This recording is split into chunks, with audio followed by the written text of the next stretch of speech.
Hi and welcome to this week's episode of Split the E podcast. Right. I'm Sean O'Grady. In this episode, I got my man Mungo here, and we're in his venue. Welcome to Split the E podcast. Welcome, Cheers, welcome. lad. Cheers. So we'll start off the show with splitting the G. Splitting the G. Are you ready? All right. Best of luck.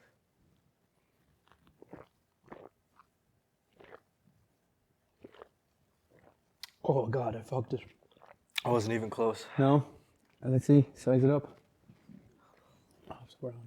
Watch your hand. Oh yeah, you're way off. Way Me too, off. man. I'm a bit Oh rusty. yeah, closer than I am. Sometimes the glasses are a bit like different every time, Yeah. and it all depends on how if you have a big head or not.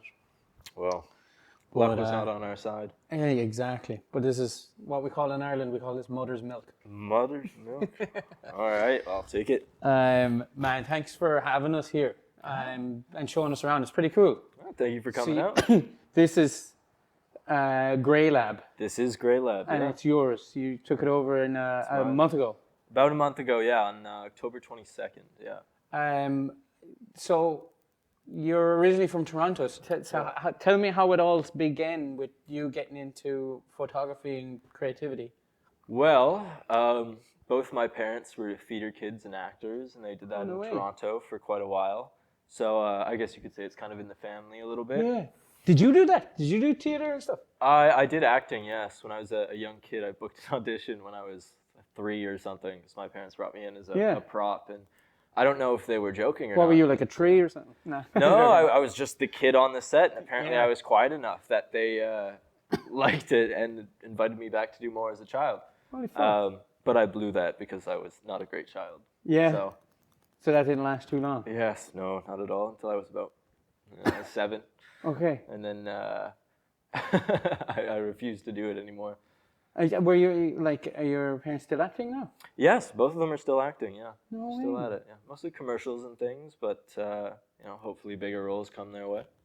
And then that's mad, man. That's pretty cool. So they were always like pushing you to do your own thing then. Yeah, pretty much. Yeah. How did you get into photography? And We had a crappy little Canon T1i at my house back in the day, and some friends of mine invited me over for a show in their basement. And I was like, well, I don't want to just sit there and watch, so I'll bring this camera. And so I took pictures for them, and I just didn't stop.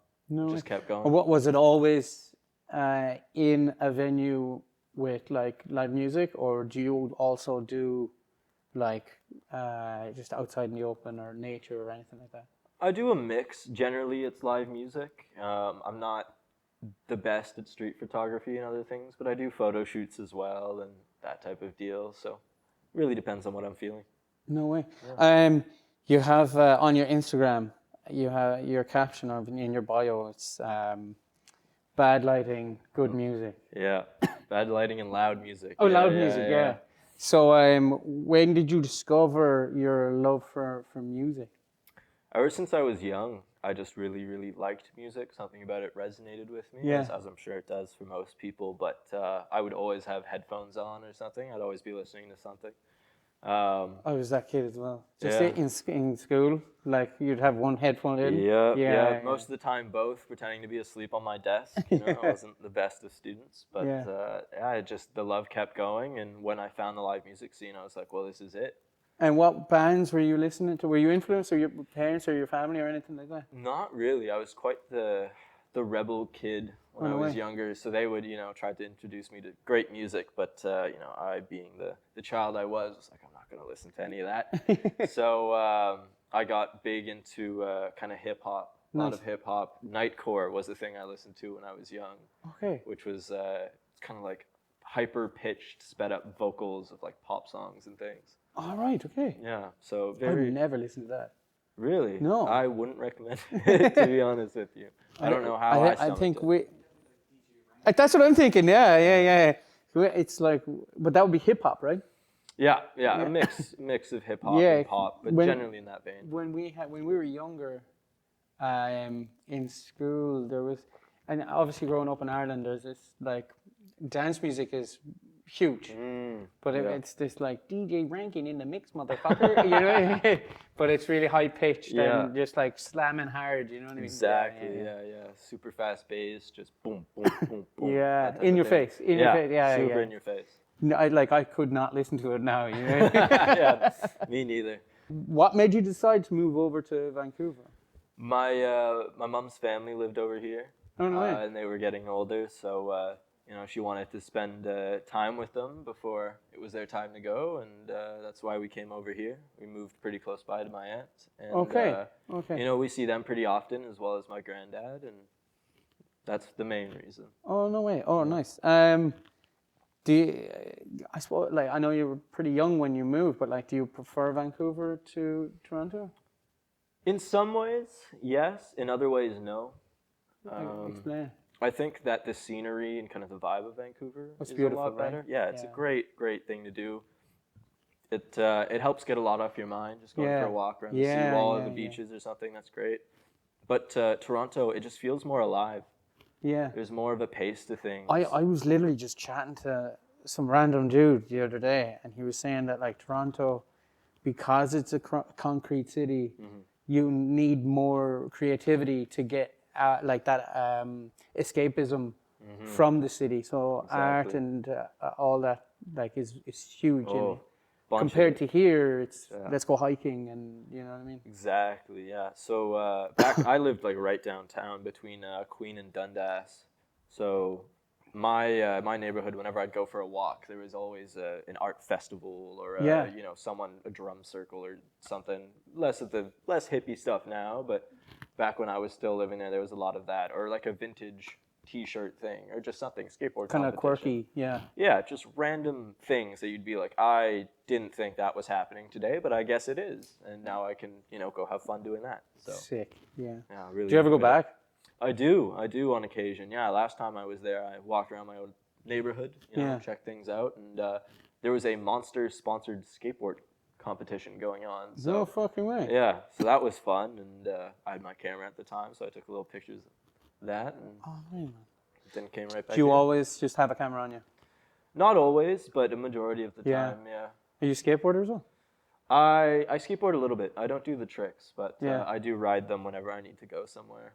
Because they're, convenient. Convenience, yeah. Longboard here is legit, isn't it? Oh, yeah. I use a penny board.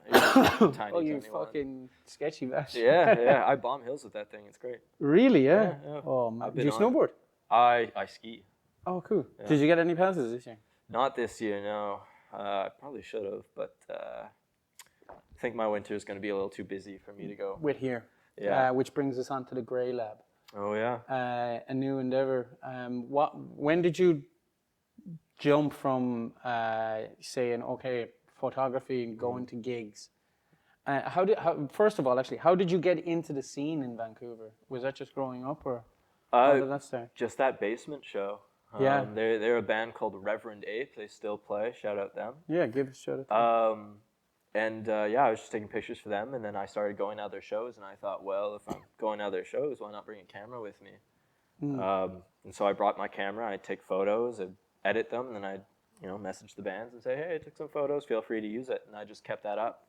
So every single Friday, Saturday, I was out at a show taking pictures, editing them, and would send them out generally in the next 3 days, and just kept going.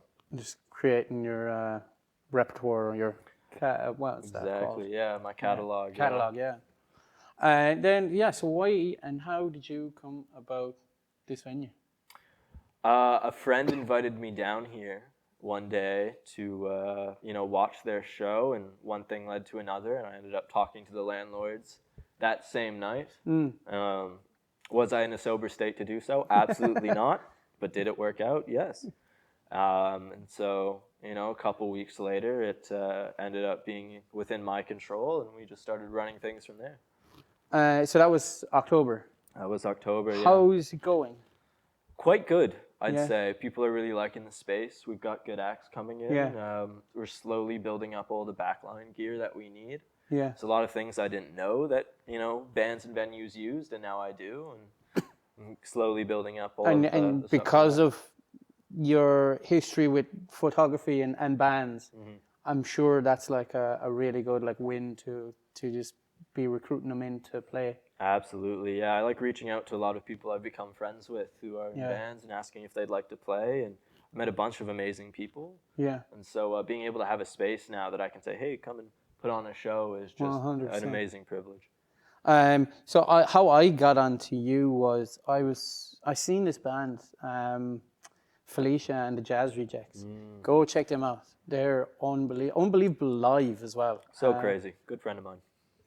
Felicia and the Oliver, is it Oliver? The bassist? Yeah. Yeah. Super talented, man. Oh, All of them ridiculous. are. All of them Yeah, are. yeah. But like, yeah, what a show! Like even the energy they all put out. But yeah, Felicia is well able to dance and move as well. But I seen a wicked picture that you taken, and then it got me onto your page, and I was like, this is a whole side of Vancouver that I didn't know. So if anyone doesn't know and they're watching this, what do you think they should expect if they come here? Ooh, depends. Depends on the show, right? Sometimes we do, acoustic singles. If you're there for that, just come and enjoy the music, have a good time. Yeah. If you come during one of our rock shows, get moving a little bit. Yeah. There's going to be good energy. You can still sit and watch if you feel like it. But there's going to be a mosh pit. There's going to be a mosh pit. And the punk shows, you can bet your bottom dollar that there's going to be a mosh pit. So if that's not your thing, you can always come and stand by the side, but if you feel like getting some of that energy out, definitely come here. Nice, man. Overall, overrated or underrated, the actual night scene in Vancouver, what do you think? Ooh, which one? Yeah, you tell me. Well, is it overrated or is it underrated? I'd say some parts of it are underrated, some parts of it are overrated. Like our club scene, I think, is very overrated. Yeah. Don't get me wrong, we've got some great clubs, but I think more on the like kind of live music artsy night scene, which a lot of people don't see because they're going to Fortune or all the Roxy or big places like that. I think that scene is severely underrated. What do you think? Obviously, you're doing it here, but what do you think it needs? It needs everyone to come together. Vancouver is, extremely secular, and that kind of extends to the type of music people listen to. Yeah. Generally, the indie or country people will stick with themselves and only support those bands they like, and vice versa with the punk or the shoegaze scene. So there's not as much crossover as we'd like. And Vancouver, I think, is too small a city for just one genre. 100%. Yeah. So that would be a big thing, is just come out and support everybody. 100%. Yeah, definitely. Yeah. It's I'm here 10 years, and I'm only getting to know it properly now. You know what I mean? Yeah. And I definitely think it's because of doing this podcast, because you nearly have to put yourself out extra instead of, hey, come on, let's go here. You know what I mean? You do. You've got to push yourself in. You can't wait for someone to pull them in with you. It still does happen, but if you really want to become a part of a scene, you've got to go and do it yourself. 100%. How did you come across the name The Greylabyvr? So Black Lab was a previous punk venue that is sadly no longer around, and it was kind of the first place I really started going in the music scene. And is that kind of similar to this style of venue? Yeah, I'd say so. Much more true to the punk roots. Okay. It kind of embodied everything punk should and would be. And just kind of going there kind of as a kid from, I would say, about 17 all the way until they shut down when I was about 19, 20. Yeah. It taught me a lot of good moral lessons, I think, and introduced me to a bunch of really cool people. And just when you're having a really bad day or something, you'd go to one of those shows, you'd mosh, you'd hang out with your friends, and you'd come out feeling like you just went to an all-star resort. So... yeah, it truly holds a special place in my heart. That's fucking very cool. And then yours is Greylab then. Yeah. 50 Shades of Greylab.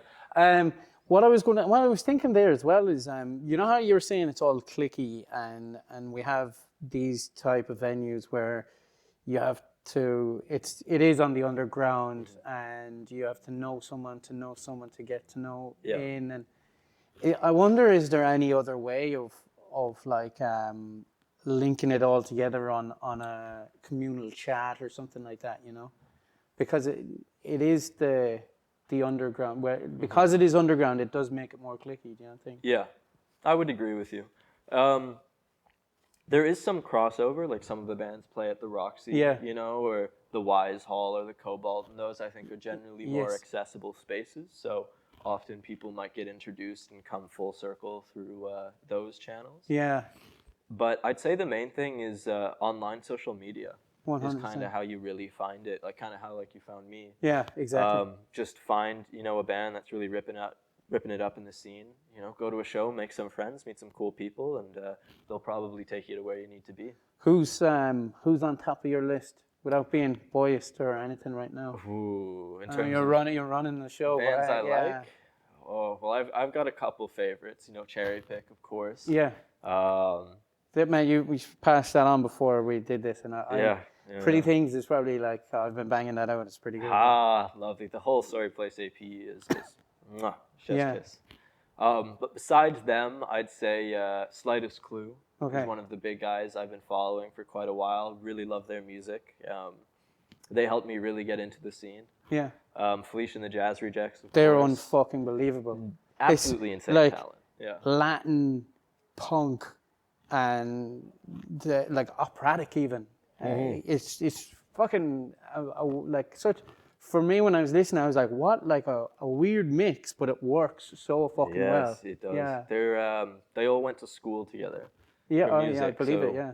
You can definitely hear the kind of, I wouldn't say classically trained, but the style of music that comes from getting a formal education and that type of thing. No, they're so tight. Yeah, they're so tight. Ridiculously tight. Yeah. I love. I watched. I seen them in the Roxy, and Felicia had a little like a breather. Oh yeah. And the three boys were just going at it, and 3 hours in a dark room. I couldn't stop taking my eyes off it. I was like, "This is amazing." Oh, they're all incredible musicians in their own right. Go check them out. Coming up and like getting into, and you were showing us around this place, and you're putting in so much work. Like, what do you figure is I won't say like end goal, but like what's the goal for it now? I think have it be known as a safe and a good place for people to come and enjoy music. You know, bring back some of what was lost after COVID, and a lot of those venues got shut down. Yeah. So hopefully we kind of fill that space that was left after their departure. This venue kind of has a life expectancy. It's got a development application on it already, right? So we'll be here for hopefully about 3 years. Okay. And then after that, if it goes really well and people ended up really enjoying their time, we'll try to open someplace else and keep it rolling. Your whole setup here, it's primarily for bands and live music. Absolutely, yeah. Are you ever going to open it up to like DJ sets, or would you ever think about that? Yeah, we're planning on that. December 12th, we have Ava Rook coming in, and they use all their sample pads and things. Okay. So that's more DJ oriented. It's still live music in its vein, but it leans a little harder towards that style. So you're open to collaboration on every level? Absolutely, yeah. We'll be having some DJ sets in here eventually. It's just we need to insulate our doors and windows a little bit more so those 808s don't alert the neighbors. But you know, when that happens, it will definitely be going as long as we can get it to not attract attention. Yeah, exactly. Dude, thank you so much, man. It's been a pleasure. So where do we find you on Instagram? Because you have like a load of Instagram. I've got a few, yeah.